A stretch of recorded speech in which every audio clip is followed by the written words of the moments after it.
നമസ്കാരം, കൃതീസിൻ്റെ പുതിയൊരു എപ്പിസോഡിലേക്ക് എല്ലാവർക്കും സ്വാഗതം. അപ്പോൾ ഇന്ന് വന്നിട്ടുള്ളത് ഒരു നാടൻ കറിയുടെ റെസിപ്പിയുമായിട്ടാണ്. ഇത് കണ്ടപ്പോൾ തന്നെ നിങ്ങൾക്ക് മനസ്സിലായിട്ടുണ്ടാവും നമ്മൾ എന്ത് കറിയാണ് ഉണ്ടാക്കാൻ പോകുന്നതെന്നല്ലേ. മുരിങ്ങയില കാണുമ്പോൾ തന്നെ എല്ലാവർക്കും മടിയാണ്, കാരണം ഇത് നന്നാക്കി എടുക്കാൻ നല്ല ബുദ്ധിമുട്ടാണ്. പേടിക്കണ്ട കേട്ടോ, മുരിങ്ങയില നന്നാക്കി എടുക്കാനായിട്ട് ഒരു സൂത്രപ്പണിയുണ്ട്. ഇതുപോലത്തെ അരിപ്പക്കൊട്ട ഉണ്ടെങ്കിൽ അതിൻ്റെ ഹോളിലേക്ക് ഓരോ തണ്ട് വിട്ട് കൊടുത്തൊന്ന് വലിച്ചു കൊടുത്താൽ പെട്ടെന്ന് ക്ലീൻ ചെയ്യാൻ പറ്റും. മുരിങ്ങയിലയിലെ ധാരാളം വൈറ്റമിൻസും മിനറൽസും ആൻറ്റി ഓക്സിഡൻസും ഒക്കെ അടങ്ങിയിട്ടുണ്ട്. BP കുറയ്ക്കാനും അതുപോലെ തന്നെ നമ്മുടെ കൊളസ്ട്രോൾ കുറയ്ക്കാനും ലിവറിനെ പ്രൊട്ടക്റ്റ് ചെയ്യാനും അതുപോലെ നമ്മുടെ സ്കിന്നിനും ഹെയറിനും ഒക്കെ നല്ലതാണ് ഈ മുരിങ്ങയില എന്ന് പറയുന്നത്.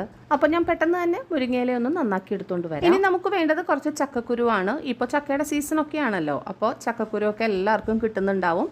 ഒരു 10 ചക്കക്കുരു എടുത്തിട്ടുണ്ട്. അതെന്നിട്ട് നന്നാക്കി 4 പീസസ് ആക്കി നീളത്തിൽ മുറിച്ചിട്ടിരിക്കുകയാണ്. നന്നായിട്ട് കഴുകിയൊക്കെ ഇട്ടിട്ടുണ്ട്. ഇനി ഇതൊന്ന് പെട്ടെന്ന് വേവിച്ചെടുക്കാനായിട്ട് ഒരു കുക്കറിലേക്കാണ് ആക്കി കൊടുക്കുന്നത്. ഇതിലേക്ക് ഒരു 1/4 ടീസ്പൂൺ മഞ്ഞൾപ്പൊടി ചേർത്ത് കൊടുക്കുന്നുണ്ട്. 1 ടീസ്പൂൺ കാശ്മീരി ചില്ലി പൗഡറും ചേർത്ത് കൊടുക്കുന്നുണ്ട്. ആവശ്യത്തിനുള്ള ഉപ്പും ചേർത്ത് കൊടുക്കുന്നുണ്ട്. ഇതൊന്ന് നന്നായിട്ട് മിക്സ് ചെയ്യാം. അതിനുശേഷം കുക്കർ അടച്ചു വെച്ച് നല്ലവണ്ണം ഒന്ന് കുക്ക് ചെയ്തെടുക്കണം. ഓരോരുത്തർക്കും കിട്ടുന്ന ചക്കക്കുരുവിൻ്റെ വേവ് വ്യത്യാസം ഉണ്ടാവും. അപ്പോൾ അതിനനുസരിച്ച് നിങ്ങൾ എത്ര വിസിൽ വെച്ചിട്ട് വേവിക്കണം എന്നുള്ളത് തീരുമാനിക്കുക.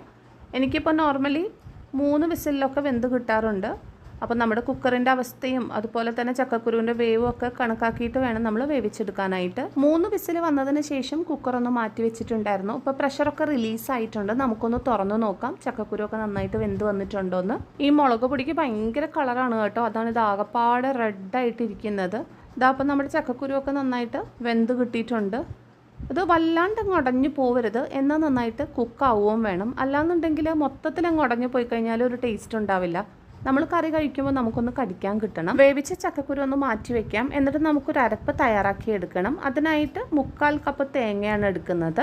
1/4 ടീസ്പൂൺ മഞ്ഞൾപ്പൊടി ചേർത്ത് കൊടുക്കാം. 1/4 ടീസ്പൂൺ ജീരകം ചേർത്ത് കൊടുക്കാം. 3-4 ചെറിയ ഉള്ളി ചേർത്ത് കൊടുക്കാം. വളരെ കുറച്ച് മാത്രം വെള്ളവും ചേർത്ത് കൊടുക്കുന്നുണ്ട്. അതുപോലെ തന്നെ കുറച്ച് കറിവേപ്പിലയും ചേർത്ത് കൊടുത്തിട്ട് നന്നായിട്ട് തന്നെ ഒന്ന് അരച്ചുകൊണ്ട് വരാം. അരപ്പും തയ്യാറായിട്ടുണ്ട്. ഇനി നമുക്ക് ബാക്കി കാര്യങ്ങളൊക്കെ ഒന്ന് നോക്കാം. അതിനായിട്ട് അടുപ്പത്തേക്ക് ഒരു മൺചട്ടിയാണ് വെച്ച് കൊടുക്കുന്നത്. നാടൻ കറികളൊക്കെ ഉണ്ടാക്കുമ്പോൾ ചട്ടി തന്നെയാണ് നല്ലത്. അതിനകത്തേക്ക് ഒരു 2 ടീസ്പൂൺ കോക്കനട്ട് ഓയിലാണ് ഒഴിച്ചു കൊടുത്തിരിക്കുന്നത്. ഈ എണ്ണ നമുക്ക് ചട്ടി മുഴുവനൊന്ന് ചുറ്റിച്ചെടുക്കാം. ചൂടായി വന്ന എണ്ണയിലേക്ക് ഒരു ചെറിയ പീസ് ഇഞ്ചി മുറിച്ചതും അതുപോലെ ഒരു 3-4 വെളുത്തുള്ളി മുറിച്ചതുമാണ് ചേർത്ത് കൊടുക്കുന്നത്. ഒന്ന് നന്നായിട്ട് വഴറ്റിയെടുക്കാം. ചക്കക്കുരു പോലുള്ള കറികളൊക്കെ ഉണ്ടാക്കുമ്പോൾ ഇഞ്ചിയും വെളുത്തുള്ളിയും ഒക്കെ ചേർക്കുകയാണെങ്കിൽ ഗ്യാസ് പ്രോബ്ലംസ് ഒക്കെ കുറവായിരിക്കും. ഇതൊന്ന് വഴന്നു വരുമ്പോൾ നമുക്ക് അതിനകത്തേക്ക് മുറിച്ച് വെച്ചിട്ടുള്ള ഉള്ളിയും അതുപോലെ 2 പച്ചമുളകും ചേർത്ത് കൊടുത്ത് ഒന്ന് വഴറ്റിയെടുക്കാം. 8 ചുമന്നുള്ളിയാണ് ചെറുതായിട്ട് മുറിച്ച് ഇട്ട് കൊടുത്തത്. ഇനി നിങ്ങൾക്ക് സവാള വേണമെങ്കിലും ഇട്ട് കൊടുക്കാവുന്നതാണ്. പക്ഷേ ചുമന്നുള്ളി ഉണ്ടെങ്കിൽ അത് തന്നെ ഇട്ട് കൊടുത്താൽ ഒരു പ്രത്യേക ടേസ്റ്റ് തന്നെയായിരിക്കും. ഇനി ഇത് നന്നായിട്ടൊന്ന് വഴറ്റിയെടുക്കാം. മുരിങ്ങയില നമ്മൾ നന്നാക്കി എടുക്കുന്നതിന് മുന്നേ തന്നെ നന്നായിട്ട് കഴുകി എടുത്തിട്ടുണ്ടായിരുന്നു. എന്നിട്ട് അതിൻ്റെ വെള്ളം ഒന്ന് പോകാൻ വേണ്ടിയിട്ട് ഒരു വിരിച്ചിട്ട തുണിയിലാണ് ഇട്ട് കൊടുത്തത്. അതിന് മീതെ വേറൊരു തുണി കൊണ്ട് മൂടിക്കൊടുത്തു. എന്നിട്ട് നന്നായിട്ടൊന്ന് ഒപ്പിയെടുത്തു. അങ്ങനെ ചെയ്യുകയാണെങ്കിൽ നമ്മൾ ചട്ടിയിലേക്കൊക്കെ ഇടുമ്പോൾ കട്ട കുത്തി വരില്ല. അത് നല്ലവണ്ണം സെപ്പറേറ്റ് ആയിട്ട് തന്നെ കടന്നോളും. നമുക്ക് വഴറ്റിയെടുക്കാനും എളുപ്പമായിരിക്കും. ഇനി ഇതിനകത്തിട്ട് ഇതൊന്ന് വഴറ്റിയെടുക്കാം. ഇതിലേക്ക് നമ്മൾ ആവശ്യത്തിനുള്ള ഉപ്പ് കൂടെ ചേർത്ത് കൊടുക്കുന്നുണ്ട്. എന്നിട്ട് നന്നായിട്ടൊന്ന് മിക്സ് ചെയ്തെടുക്കാം. മുരിങ്ങയില നന്നായിട്ട് വഴന്ന് കിട്ടിയിട്ടുണ്ട്. ഇതിനകത്തേക്ക് നമുക്ക് വേവിച്ച് മാറ്റി വെച്ചിരിക്കുന്ന ചക്കക്കുരു ചേർത്ത് കൊടുക്കാം. ഇനി ഇതെല്ലാം കൂടെ നന്നായിട്ടൊന്ന് മിക്സ് ചെയ്ത് കൊടുത്തതിന് ശേഷം അടച്ചു മൂടി വെച്ച് 2 മിനിറ്റ് ഒന്ന് കുക്ക് ചെയ്യാം. മുരിങ്ങയില നന്നായിട്ടൊന്ന് വഴറ്റിയെടുത്തതാണ്, എന്നാലും ഒരു 2 മിനിറ്റ് ഇത് രണ്ടും കൂടെ ഒന്ന് നമുക്ക് കുക്ക് ചെയ്തെടുക്കാം. അത് നന്നായിട്ടൊന്ന് കുക്കായി വന്നോട്ടെ. അടച്ചു മൂടി വെച്ചിട്ട് കുക്ക് ചെയ്യാൻ തുടങ്ങിയിട്ട് 2 മിനിറ്റ് ആയിട്ടുണ്ട്. ഇതൊന്ന് നന്നായിട്ടൊന്ന് വറ്റി കുക്കായൊക്കെ കിട്ടിയിട്ടുണ്ട്. ഈ ഒരു സമയത്ത് നമുക്ക് മാറ്റി വെച്ചിരിക്കുന്ന അരപ്പ് ചേർത്ത് കൊടുക്കാവുന്നതാണ്. ഈ സമയത്ത് നമുക്ക് എത്രത്തോളം ചാറ് വേണമോ അതിനനുസരിച്ച് നമ്മൾ ജാറ് കഴുകിയ വെള്ളം കൂടെ ചേർത്ത് കൊടുക്കുന്നുണ്ട്. ഒരുപാടങ്ങ് വെള്ളമായി പോകാൻ പാടില്ല, എന്നാലും ഒരു ഒഴിച്ചുകറിക്ക് വേണ്ട ഒരു ചാറുണ്ടല്ലോ അതിനനുസരിച്ച് നമ്മൾ വെള്ളം ചേർത്ത് കൊടുക്കുക. എന്നിട്ട് നന്നായിട്ടൊന്ന് മിക്സ് ചെയ്തതിന് ശേഷം ഒന്ന് നന്നായിട്ട് തന്നെ ചൂടാക്കിയെടുക്കുക. വല്ലാണ്ട് അങ്ങ് തിളപ്പിച്ച് കളയരുത്, ആ കറിയുടെ ടേസ്റ്റ് തന്നെ ഒന്ന് മാറിപ്പോവും. ഇപ്പം ഇത് നന്നായിട്ട് തന്നെ ചൂടായി കിട്ടിയിട്ടുണ്ട്. നിങ്ങൾക്ക് കാണുമ്പോൾ തിള വന്നു തുടങ്ങുന്നുണ്ട്. ഈ സമയത്ത് നമ്മൾ ഫ്ലെയിം ഓഫ് ചെയ്ത് കൊടുക്കണം. അല്ലാന്നുണ്ടെങ്കിൽ വല്ലാണ്ട് അങ്ങ് തിളച്ച കറിയുടെ ടേസ്റ്റ് തന്നെ അങ്ങ് മാറിപ്പോവും. ഈ ഒരു സമയത്ത് നമുക്ക് ഫ്ലെയിം ഓഫ് ചെയ്ത് വെക്കാം. അതുമാത്രമല്ല ചട്ടിക്ക് നല്ല ചൂടുണ്ടാവും. അപ്പോൾ കറി വീണ്ടും ഇരുന്നങ്ങ് തിളയ്ക്കാൻ തുടങ്ങും. എന്നിട്ട് ഉപ്പൊക്കെ കുറവുണ്ടെങ്കിൽ ഈ ഒരു സമയത്ത് തന്നെ ചേർത്ത് കൊടുക്കണം. ഇനി നമുക്ക് ലാസ്റ്റ് സ്റ്റെപ്പായിട്ട് കടുക് വറുത്തതും കൂടെ ചേർത്ത് കൊടുക്കാം. ഇനി നമുക്ക് ഈ കറി ഒരു 10 മിനിറ്റ് ഇതുപോലെ ഒന്ന് അടച്ചു മൂടി മാറ്റി വെക്കാം. അപ്പോഴാണ് ഈ കടുക് വറുത്ത ചേർത്തതിൻ്റെ ഫ്ലേവറും മണവും ഒക്കെ ആ കറിയിലേക്കൊന്ന് ഇറങ്ങി വരുന്നത്. അപ്പോൾ ഒന്ന് അടച്ചു മൂടി മാറ്റി വെക്കുകയാണ് കേട്ടോ. ഒരു 10 മിനിറ്റ് കഴിഞ്ഞിട്ട് നമുക്കൊന്ന് തുറന്നു നോക്കാം. 10 മിനിറ്റിന് ശേഷം ഒന്ന് തുറന്നു നോക്കുന്നുണ്ട് കേട്ടോ. ഇതാ അടിപൊളിയായിട്ടുണ്ട് നമ്മുടെ കറി.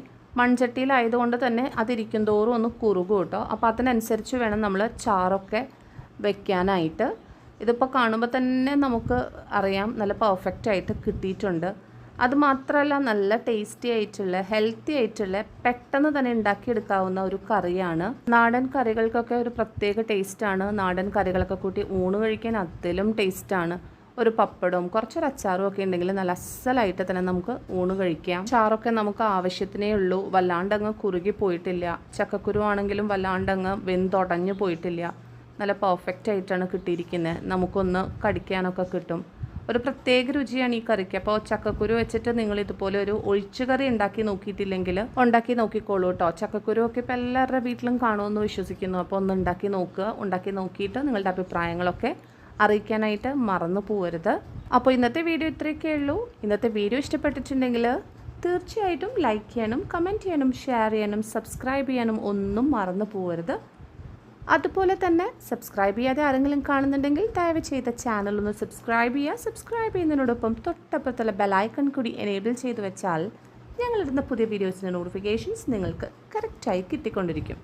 Till then we are signing off. Take care. Bye bye.